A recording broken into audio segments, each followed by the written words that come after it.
Hello friends, आज की इस वीडियो में मैं आपके लिए एक निबंध लेकर आई हूँ। इस निबंध का शीर्षक है डिजिटल इंडिया, कोविड-19 और उसके बाद अवसर। तो फ्रेंड्स, इस निबंध में हम सबसे पहले डिजिटल इंडिया पर डिटेल में डिस्कशन करेंगे, देन हम कोविड-19 एंड उसके बाद के अवसर पर निबंध देखेंगे। तो ये निबंध जो है वो 800 वर्ड्स का है।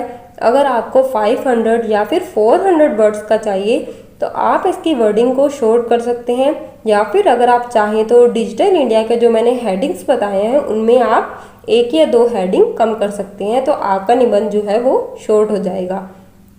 तो सबसे पहला हमारा हेडिंग है परिचय, देन है आखिर क्यों की गई डिजिटल इंडिया की शुरुआत, देन डिजिटल इंडिया के उद्देश्य, डिजिटल इंडिया के प्रमुख स्तंभ, डिजिटल इंडिया की पहल, डिजिटल इंडिया के सामने चुनौतियाँ, डिजिटल इंडिया से होने वाले फायदे and at last covid and उसके बाद अवसर पर डिटेल में एक पैराग्राफ है।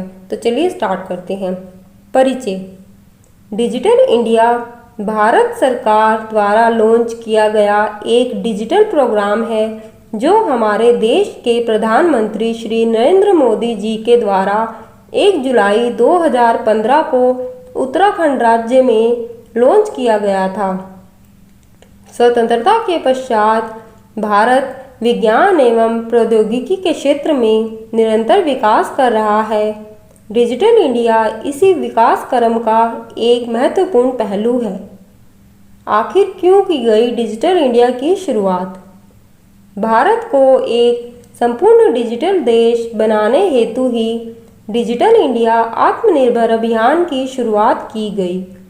यह मुहिम भारत को एक विकसित देश बनाने में एक महत्वपूर्ण भूमिका निभाएगी। इस अभियान की मदद से भारत के लोगों तक टेक्नोलॉजी, सूचना प्रौद्योगिकी और डिजिटल दुनिया आसानी से पहुंच सकेगी। डिजिटल भारत सरकारी विभागों एवं भारत के लोगों को एक दूसरे के पास लाने की एक पहल है। डिजिटल इंडिया का उद्देश्य। प्रधानमंत्री श्री नरेंद्र मोदी के द्वारा डिजिटल इंडिया की शुरुआत ग्रामीण क्षेत्रों को हाई स्पीड इंटरनेट नेटवर्क से जोड़ने और डिजिटल साक्षरता में सुधार लाने के उद्देश्य से शुरू किया गया था। डिजिटल इंडिया कार्यक्रम का उद्देश्य इलेक्ट्रॉनिक सेवाओं, उत्पादों, विनिर्माण और नौकरी के अवसरों में समावेशी विकास करना है। यह 3 प्रमुख क्षेत्रों पर केंद्रित है। प्रत्येक नागरिक की उपयोगिता के रूप में डिजिटल अवसंरचना, मांग प्रशासन और सेवाएं और नागरिकों का डिजिटलीकरण। दूसरे शब्दों में हम कह सकते हैं कि इस अभियान का उद्देश्य समाज को डिजिटली सशक्त बनाना है। हमारे समाज को मोबाइल और इंटरनेट पहुंचाना है जिससे ई-गवर्नेंस की सेवाएं पहुंच सकें, उनको बढ़ावा मिले और सार्वजनिक एवं निजी क्षेत्रों की गवर्नेंस में भागीदारी हो। डिजिटल इंडिया के प्रमुख स्तंभ। डिजिटल इंडिया के 9 प्रमुख स्तंभ हैं। Number 1, broadband highway. नंबर 2, सबको फ़ोन की उपलब्धता। नंबर 3, इंटरनेट तक सबकी पहुंच। नंबर 4, ई शासन, टेक्नोलॉजी की मदद से शासन। नंबर 5, ई क्रांति, इलेक्ट्रॉनिक सेवाएं। नंबर 6, सभी के लिए सूचना। Number 7, electronic manufacturing. Number 8, IT के जरिए रोजगार। नंबर 9, भविष्य की तैयारी के कार्यक्रम। डिजिटल इंडिया की पहल। भारत सरकार की संस्था Bharat broadband network limited national optical fibre network जैसी परियोजना का संचालन करती है जो डिजिटल इंडिया कार्यक्रम की संरक्षक है। डिजिटल इंडिया के सामने चुनौतियाँ। डिजिटल इंडिया भारत सरकार की आश्वासनात्मक योजना है। कई कंपनियों ने इस योजना में अपनी दिलचस्पी दिखाई है। यह भी माना जा रहा है कि e commerce digital India project को सुगम बनाने में मदद करेगा, जबकि इसे कार्यान्वित करने में कई चुनौतियां और कानूनी बाधाएं भी आ सकती हैं। कुछ लोगों का यह भी मानना है कि देश में डिजिटल इंडिया तब तक सफल नहीं हो सकता जब तक कि आवश्यक BCBE गवर्नेंस को लागू न किया जाए तथा एकमात्र राष्ट्रीय ई शासन योजना नेशनल ई गवर्नेंस प्लान का अपूर्ण क्रियान्वयन भी इस योजना को प्रभावित कर सकता है। निजता की सुरक्षा, डाटा सुरक्षा, साइबर कानून, टेलीग्राम, ई शासन तथा ई कॉमर्स आदि के क्षेत्र में भारत का कमजोर नियंत्रण है। कई कानूनी विशेषज्ञों का यह भी मानना है कि बिना साइबर सुरक्षा के ई प्रशासन और डिजिटल इंडिया व्यर्थ है।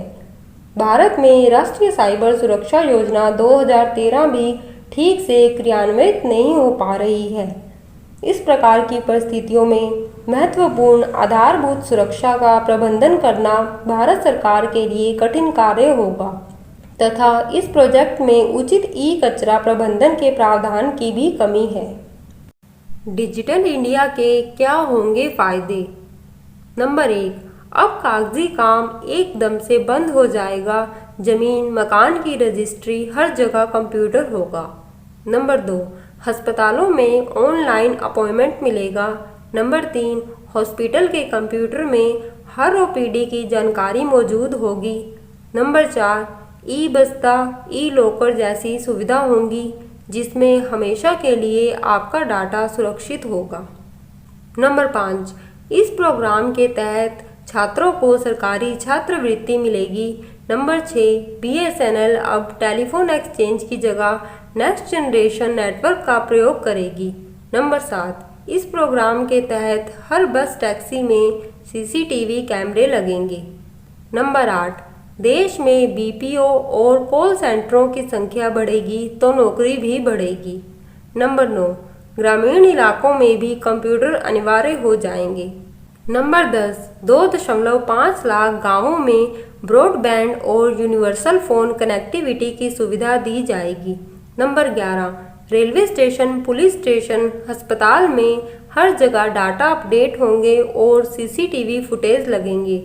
नंबर 12, 2.5 लाख स्कूलों, सभी यूनिवर्सिटीज़ में wifi, public wifi hotspot. Number 13, 1.7 crore लोगों को नौकरियां मिलेंगी। 8.5 करोड़ लोगों को परोक्ष रूप से रोजगार मिलेगा। नंबर 14, पूरे भारत में ई गवर्नेंस। नंबर 15, इस सुविधा के तहत लोग अपने पैन, आधार कार्ड, मार्कशीट्स और अन्य जरूरी दस्तावेजों को डिजिटली स्टोर कर सकते हैं। कोविड-19 और उसके बाद अवसर। कोविड-19 महामारी पूरी दुनिया की अर्थव्यवस्था की बत्तियां बुझा रही है। स्वास्थ्य का यह वैश्विक संकट अब पूरी दुनिया के लिए आर्थिक कयामत का रूप ले चुका है। कोविड-19 महामारी के कारण दुनिया पर गंभीर और दूरगामी आर्थिक दुष्प्रभाव पड़ने करीब करीब तय हैं। इस समय दुनिया की अधिकतर अर्थव्यवस्थाएं अभी महामारी की इस सुनामी के सदमे में है। माना जा रहा है कि इस महामारी से पैदा हुआ आर्थिक संकट 2008 के वैश्विक वित्तीय संकट या फिर 20वीं सदी की शुरुआत में आई महान आर्थिक मंदी से भी बुरा साबित हो सकता है। एक बार फिर हम उसी मोड़ पर खड़े हैं और आने वाले कुछ वर्षों में हम जो फैसले लेंगे उनकी दशकों बाद इतिहासकार निश्चित रूप से समीक्षा करेंगे। वो इस बात की पड़ताल करेंगे कि किस तरह से डिजिटल तकनीक ने व्यक्तियों, समुदायों, राष्ट्रों ने उस विश्व को नए सिरे से परिभाषित किया जो उन्हें विरासत में मिला था। जो प्रक्रियाएं किसी दौर में राष्ट्रीयता के अधिकार क्षेत्र में आती थी वो बड़ी तेजी से अब अप्रत्याशित डिजिटल दुनिया का हिस्सा बनती जा रही हैं। फिर चाहे राजनीतिक संवाद हो, व्यापार एवं वाणिज्य हो या फिर राष्ट्रीय सुरक्षा से जुड़े मसले, ये बिल्कुल स्पष्ट है कि कोरोना वायरस के प्रकोप के चलते ये प्रक्रिया और भी तेज होगी, जिसके कारण हमारी तकनीकी व्यवस्था एवं सामाजिक व्यवस्था आपस में मिल जाएंगे। दुनिया में हो रहे इस बदलाव से जुड़ा हुआ सबसे उचित प्रश्न डिजिटल तकनीक का लोगों तक पहुंचने का है। सोशल डिस्टेंसिंग के इस दौर में तमाम सरकारों पर प्रशासनिक व्यवस्था को चलाने और जनता को जरूरी सेवाएं देने का कितना अधिक दबाव होगा। उन अभिभावकों की आवाज़ें सुनिए जो अपने बच्चों को शिक्षा के अवसर न मिल पाने की वजह से फिक्रमंद हैं। जो लोग घर से बैठकर काम नहीं कर सकते, उनके बारे में भी सोचना होगा। सरकार को इन सब सवालों के जवाब की गारंटी वर्चुअल माध्यम से देनी होगी। इस चुनौती से निपटने हेतु कई तकनीकी कंपनियां व्यवस्था परिवर्तन के सकारात्मक विकल्प देने में सक्षम होंगी, क्योंकि ये कंपनियां अपने लिए नए क्षेत्र विकसित करने का प्रयास कर रही हैं, जिसमें डिजिटलाइजेशन की महत्वपूर्ण भूमिका होगी। मिसाल के तौर पर इस महामारी के दौर में वीडियो कॉन्फ्रेंस की तकनीक बहुत बड़ी मददगार बनकर उभरी है, जो सरकारों और व्यापारिक प्रतिष्ठानों को सोशल डिस्टेंसिंग का पालन करते हुए अपना काम संपादित करने में अहम भूमिका निभा रही हैं और आगे चलकर तमाम देशों की सरकारें ऐसे डिजिटल औजारों का उपयोग बढ़ाएंगी, जिनकी मदद से वो स्वास्थ्य संबंधी निगरानी कर सकेंगी, लोगों से क्वारंटीन में रहने की शर्त का पालन करा सकेंगी।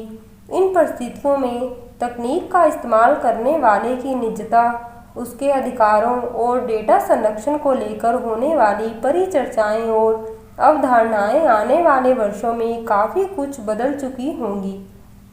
इसमें कोई दो राय नहीं है कि इस तकनीकी रूपांतरण से जो सबसे बड़ा बदलाव आने जा रहा है, वो है तकनीक और किसी समाज के बीच संबंध के रूप में होने वाला संरचनात्मक परिवर्तन होगा। कोरोना वायरस के प्रकोप के कारण तकनीकी के क्षेत्र में तेजी से विकास होगा और यह विकास स्थायी तौर पर होगा। जिन तकनीकों के बारे में समाज पहले केवल समीक्षा करता था, वैसी तकनीकें अब तेजी के साथ हमारे जीवन का हिस्सा बनेंगी। जैसे कि स्वास्थ्य के क्षेत्र में आर्टिफिशियल इंटेलिजेंस (AI) का इस्तेमाल। उम्मीद यही है कि ऐसी तकनीकों को तेजी से विकसित करके हमारी ज़िंदगी का हिस्सा बनाया जाएगा। इसके साथ ही उपभोक्ता से जुड़ी तकनीकें भी नए कीर्तिमान स्थापित करेंगी। कोविड-19 महामारी के संकट के बाद राजनीतिक और प्रशासनिक प्रक्रियाओं में सुधार के नए अवसर होंगे। उदाहरण के तौर पर भारत की डिजिटल पहचान व्यवस्था ने इसे महामारी के दौरान कई चुनौतियों से उभरने में मदद की है। इस डिजिटल ID की मदद से गरीब तबके को नकद स्थानांतरण और कई जरूरी सामान खरीदने के लिए डिजिटल भुगतान किया जा सका है। कोविड-19 से उत्पन्न हुई परिस्थिति तमाम देशों को ये अवसर देती है कि वो बढ़ते हुए असंगठित वैश्विक कामकाजी लोगों की ज़रूरत पर ध्यान दें। तमाम सरकारों और नागरिकों के लिए इस महामारी के दौर में शायद जो सबसे अहम अवसर होगा, वो होगा एक वास्तविक वैश्विक डिजिटल दुनिया की संभावना को साकार करना। तो फ्रेंड्स, ये था निबंध डिजिटल इंडिया कोविड-19 और उसके अवसर पर।